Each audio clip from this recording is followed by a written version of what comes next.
何か習っていたのか。ピアノと書道なら。Top of the morning, top of the morning, top of the morning, top of the morning, top of the morning, top of the morning. What's good, y'all? Welcome back to another video. And I need to talk about Clash from the Elite. This one has a little sweetness to it. And I know this is interesting because I just did my summer 2022 anime recap. And if you want to check that video out, you know, this is like the thumbnail right here. And you can go check that video out. But I just finished season 1 and season 2 about a week ago from recording that video at the time of this recording. And this is a very, very interesting series. You know, it took me about 3 days to finish it, and it's only like 25 episodes, so it wasn't too much of an undertaking, but I kind of want to give you how I feel about this series. Give you the good, the bad, and the Are You Deadass? But before we get into the video, if you have not already, please be sure to subscribe to the channel as well as the notification bell to get notified for more content that I put out. As well, if you end up enjoying the video, be sure to hit me with a like and leave a comment and let me know your thoughts on Clash from the Elite Season 1 and Season 2. So, without any further ado, let's just get into it, y'all. If she ain't got a butt, fucking get into it, yo. Alright, so here we are. We're talking about Clash from the Elite, Season 1 and Season 2. And I'm going to let you know right now, I'm not going to really be giving any spoilers. There is one part of this video where I plan on giving spoilers, and I will give you a notification before there. But I don't know how I feel about this series. I guess I'll give you my rating on the series ahead of time before I give the quick recap. But this anime is a strong 5, maybe a light 6. Damn, boy. It's like mid, but like not a disrespectful mid, but like a mid that you aren't mad you watch, but you wouldn't tell anyone else to watch. So if you're looking for a video in which I'm praising this series in its entirety or completely shitting on it in its entirety, this video is neither one for you, honestly. I'm kind of just in the middle of the road.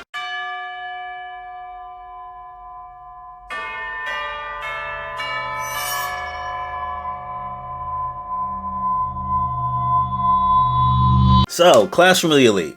If I could summarize this anime, imagine if you took the intelligence and the game of cat and mouse from Light and L and Death Note, mixed with the ass pulling of the wins Yugi gets in Yu-Gi-Oh! Because, you know, screw the rules. Monster!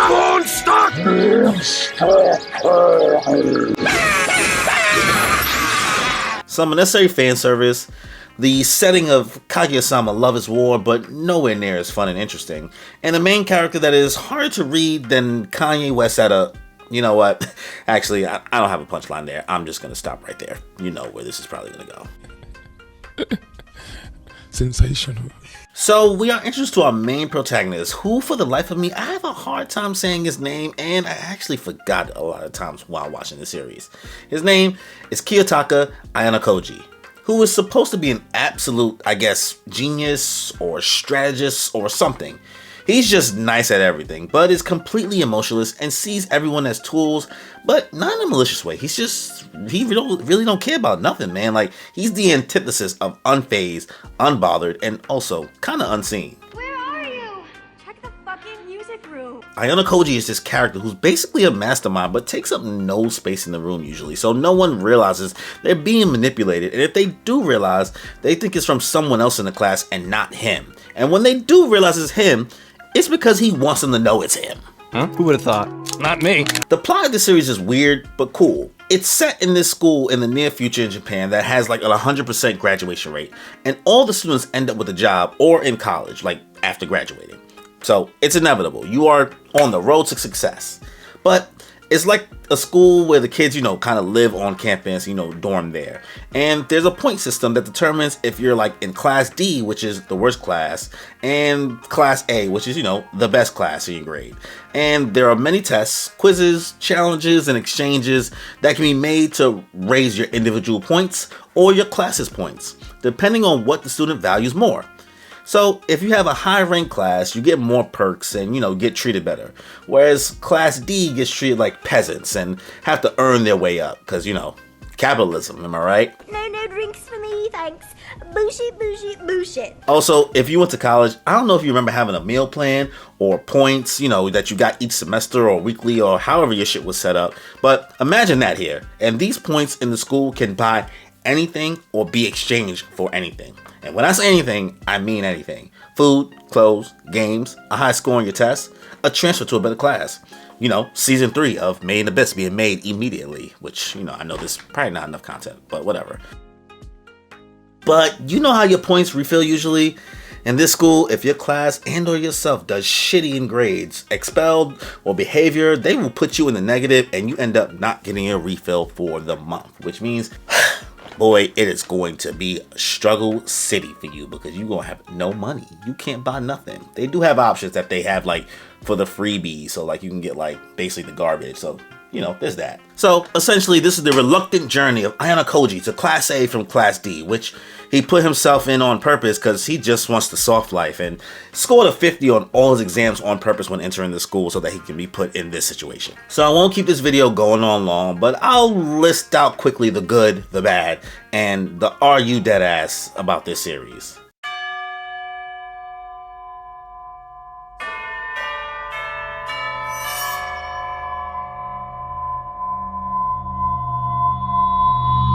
First, the good. The premise of the world introduced is really interesting. The mystery and the wonder I had each episode of how this is going to end up, or some of the plot twists that happen, were really well done. There are moments that purposely make you feel so uncomfortable watching the cruelty of teenagers to each other, and I sat there watching as a black kid from Brooklyn saying to myself, yeah, I wish a nigga would. The show is smart. Not the smartest, but it's smart. The series does this interesting thing that even though Ayano Koji is the main character, because of how much in the background he likes to be, we can feel like the series' main character is almost a certain someone named Suzune Hirokata, or Hirokita. You know, maybe I said that wrong. But it's all because that's kind of what the other students see. But he's really just manipulating her and everyone else.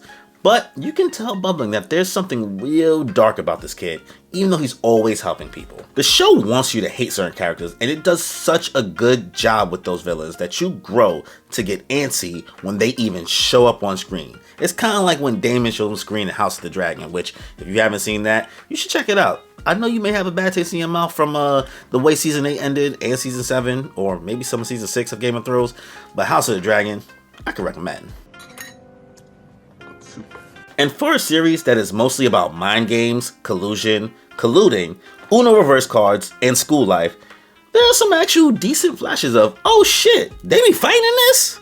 And it looks alright. I mean, it's alright, like... And also, the intro and the outro for both seasons are vibes, complete vibe. So those are the good traits about this series in my opinion. Now, let's move on to the bad.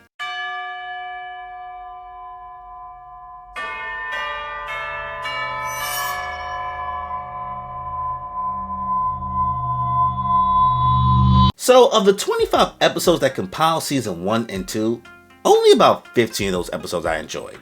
I know, that's a kind of okay percentage. I'm not going to knock it, but I only enjoyed that many. I was expecting the series to get a little more darker or more bombastic with the premise, but that wasn't the case, and that left me a little disappointed. And because this is a school setting, there are kind of slice of life type things that I think we could have done without. The fan service also comes in at the most unnecessary times and really gets thrown in your face. And remember that point system I was praising before, which seemed really interesting?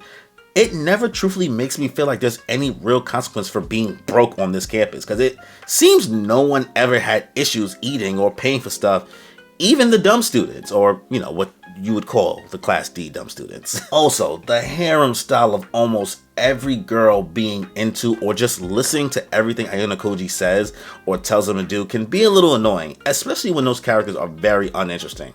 At least until they reach the final stretch of season 2, which takes a long time to get to that point. And speaking of the characters, mostly all the characters suck and are pretty uninteresting besides like 4 of the like 20 plus of them. It's almost like they make everyone else dumber just to make Ayano Koji look smarter, and it can be a little exhausting because I always knew, well, this is always going part of his plan, I guess, whatever, you know, conflict was showing up on the screen. This series spends a lot more time telling you after the fact how things were done or planned out, but there isn't really a single hint or anything laid out, you know, in the show of these crumbs.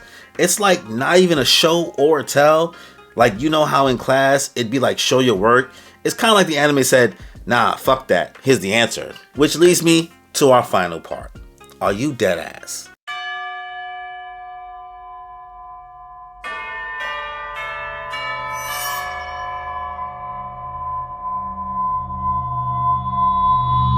Bro, the plots, ass pulls, convenience was just all over the place. At no point did I ever truthfully see the threads of how these plans were laid out.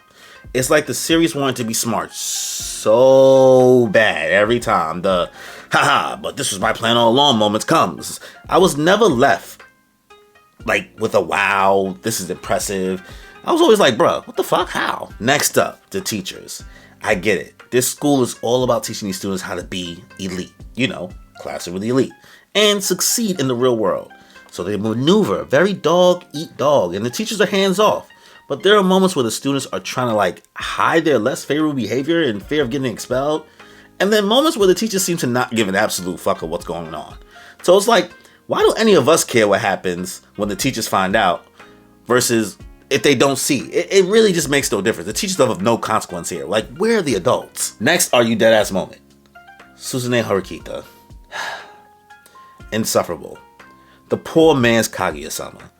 We spend so much time with this girl thinking we're gonna see her evolve these first 2 seasons, and she's just rude, obnoxious, antisocial, and act like her shit don't stink, all in the hopes of her Oni-san, who's like, you know, the student council president, and will acknowledge her one day. Why do we spend so much time with this girl where there eventually ends up being a more interesting female character to follow later? And the last Are You Deadass is where the spoiler alert comes in. Episode 12 of season 2. Bruh, the ass woman that Ayano Koji handed out to Baji-kun, and when I say Baji-kun, I mean Ryuen, is hands down one of the most craziest ass, like pure school ass whoopers I have ever seen. Like, he actually taught Ryuen the meaning of fear. I'm serious. Like, he actually taught him the meaning of fear because he swore he was a fearless person, but no. Like, he beat the dog shit out of this kid and didn't get suspended. No, nothing. There was no repercussions. Granted, it was warranted because Ryuen abuses and assaults women regularly and finally fucked around and found out with the wrong nigga. But sheesh, bro. Like, I don't know how neither one of these kids is arrested or don't have charges pressed on them. But watch that fight if you don't plan on watching the series. It's actually pretty interesting. The animation style is kind of interesting looking. I don't know if it's a CGI that's off, but I don't know. It's an ass whooping. Oh, beautiful. Overall, Classroom Elite is just mid. I don't hate it. I don't love it. Would I recommend it? No, not really. Would I judge someone who loves it? No, I wouldn't. Can I see the appeal? Yeah, I can see it. But I feel like it could have been better, and maybe the light novel was better, and, you know, I don't plan on reading that. That's not happening because I don't be reading if it don't got pictures in it. Idiotic! But maybe season 3 will reach the point that I'm looking for. Like, I do know that there's another season on the horizon. There's stuff I can read, but it could have a promising future. There's an opportunity for this series to possibly take the next step, and maybe it does. We'll see. I guess. But before we end this video, please subscribe to the channel if you haven't already, as well as hit the notification bell to get notified for more content that I put out. As well, if you end up enjoying this video, be sure to hit me with a like and leave a comment and let me know your thoughts on Classroom Elite. Like, is it that ass? So, on that note, y'all, enjoy your life. I'm feeling great and feel the vibe. I'm really grateful we alive. And I'm feeling great cause lately I've been on the way to something great. And I feel alive cause I create like every day and I'm on today.